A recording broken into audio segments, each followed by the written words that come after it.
Hello there. Do you know why childhood immunisations are so important? Do you know when your child is due their immunisations? Are you worried about vaccine side effects? I'm Nurse Rachel, and I'll help you with these questions and more. Immunisation, also referred to as vaccination, is the most important thing we can do to protect ourselves and our children against ill health. They prevent millions of deaths worldwide every year. Did you know that smallpox was a disease that began as early as 1350 BCE, with cases being found in the study of Egyptian mummies? It was a disease that killed hundreds of millions of people over thousands of years. The rich, the poor, the young, the old. It was a disease that didn't discriminate, killing at least 1 in 3 people infected. It was only due to a worldwide vaccination program that the World Health Organization declared smallpox completely eradicated in 1979. So, how do vaccines work? Vaccines teach your immune system how to create antibodies that protect you from diseases. It's much safer for your immune system to learn this through vaccination than by catching the diseases and treating them. Once your immune system knows how to fight a disease, it can often give you lifelong protection. If enough people are vaccinated, it's harder for the disease to spread to those people who cannot have vaccines. For example, people who have a weakened immune system. This is called herd immunity. There are 2 types of vaccinations, live and non-live. Live vaccinations contain weakened virus or bacteria and gives long-term protection. Non-live vaccines contain destroyed virus or bacteria and often need several doses or a booster vaccine for full protection. Both types of vaccines teach your immune system how to create antibodies that protect you from diseases. It's much safer for your immune system to learn this through vaccination than by catching the diseases and treating them. So, now that we have an idea on how vaccines work, let's have a look at the childhood immunisation programme in England. The immunisation programme starts at 8 weeks old with 3 vaccinations in the form of 2 injections and 1 oral drop. The first injection is commonly referred to as the 6-in-1 vaccine. The 6-in-1 vaccine protects against diphtheria, tetanus, pertussis, polio, Haemophilus influenza type B, and hepatitis B. The second vaccination protects against meningococcal group B, and the oral vaccination is to protect against rotavirus. Now, let me explain to you what each of the diseases are. Diphtheria is a highly contagious infection that affects the nose and throat, and sometimes the skin. Diphtheria can be a serious illness and sometimes fatal, especially in children, if it's not treated quickly. Tetanus is a serious, life-threatening condition caused by bacteria getting into a wound. Pertussis, commonly known as whooping cough, is a bacterial infection of the lungs and breathing tubes. It spreads very easily and can sometimes cause serious problems. A child with pertussis will get coughing bouts that last for a few minutes and are worse at night, and may make a whoop sound, a gasp for breath between coughs.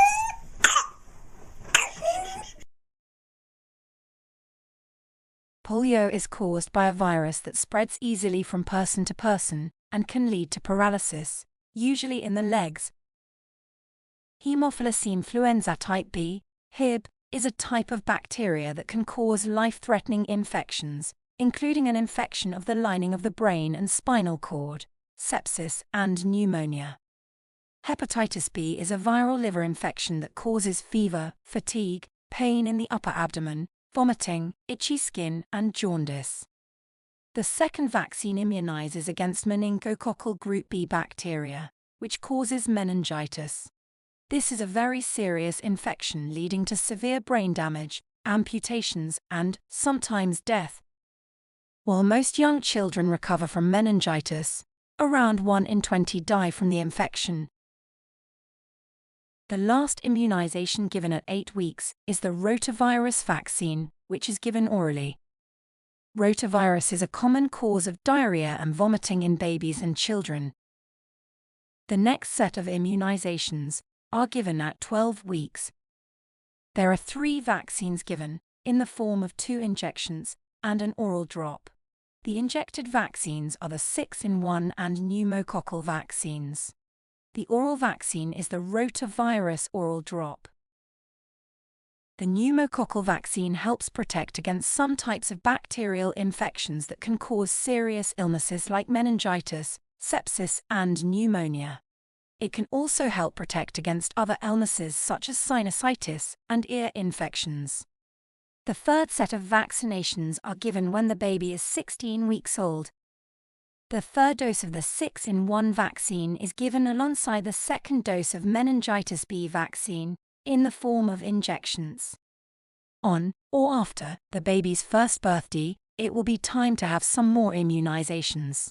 A combined vaccination against meningitis C and Haemophilus influenzae type B, a booster pneumococcal vaccine, a booster meningitis B vaccine, and the first MMR vaccine. The MMR vaccine is a safe and effective combined, live vaccine.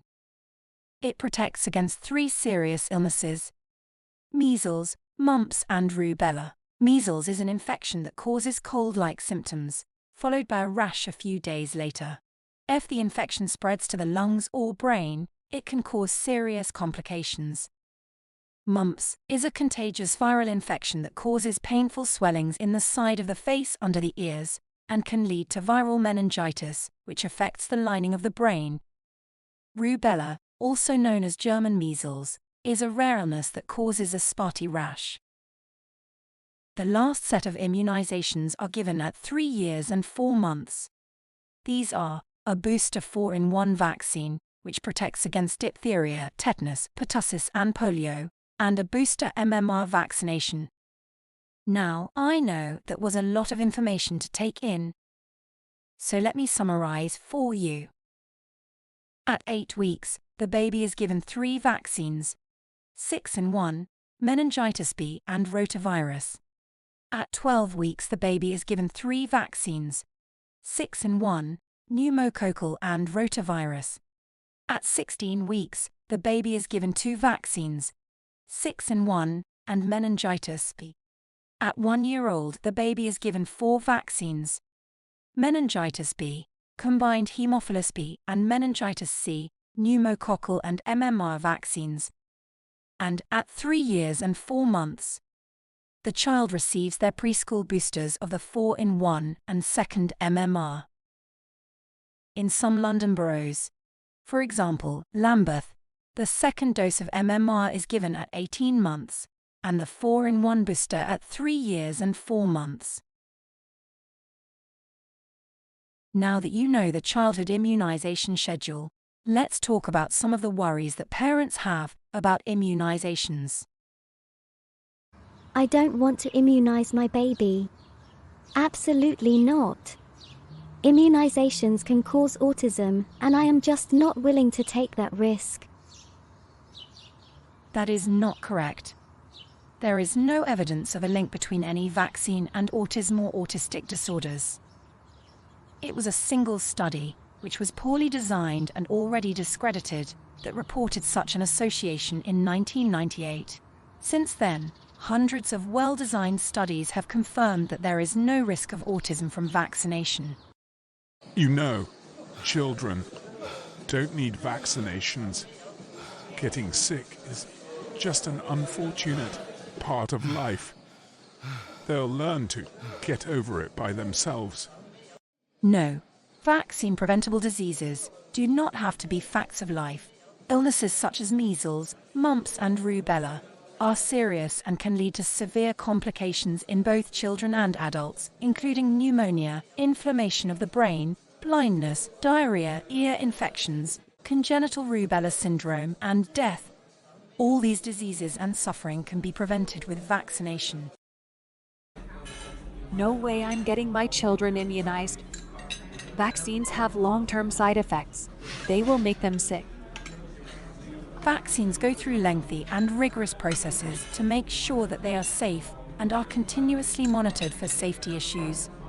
Some people might experience mild short-term side effects to vaccination, such as pain at the injection site, a slight fever, fatigue, or rash.